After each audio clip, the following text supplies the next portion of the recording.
Sa paglipas ng panahon, patuloy na dumarami ang basura dahil sa paglaki ng populasyon, urbanisasyon at modernisasyon. Ang hindi tamang pagtatapon ng basura ay nagdudulot ng polusyon, pagbaha, sakit at pagkasira ng kalikasan. Kaya naman, mahalagang pag-aralan at isagawa ang tamang waste management. Ang waste management ay tumutukoy sa proseso ng pagkokolekta, paghihiwalay, pagre-recycle at tamang pagtatapon ng basura. Layunin nito upang mapangalagaan ang kalusugan ng tao at ng kapaligiran. Mahalaga din ito upang mabawasan ang mga basura sa lansangan, ilog at dagat na maaaring magdulot ng sakit at pagbaha. Sa pamamagitan ng waste management, mapapanatili natin malinis at ligtas ang ating komunidad.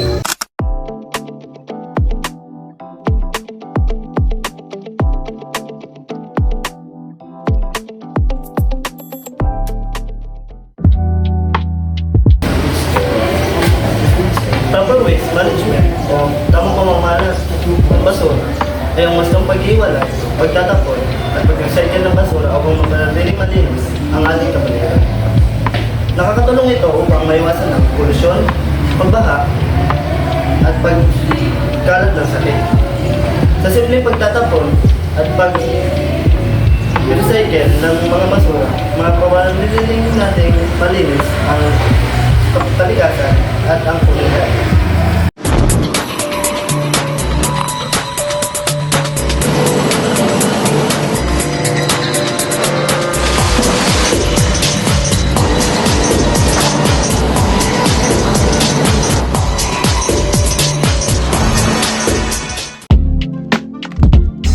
Dumako naman tayo sa waste energy.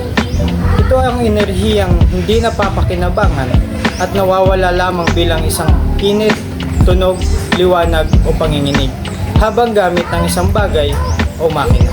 Mga halimbawa nito ay init ng bumbilya, tunog ng electric fan, at ang init ng makina ng sasakyan. Mahalagang pag-aralan ng waste energy upang makatipid sa enerhiya, mapabuti ang paggamit ng makina at mabawasan ng polusyon.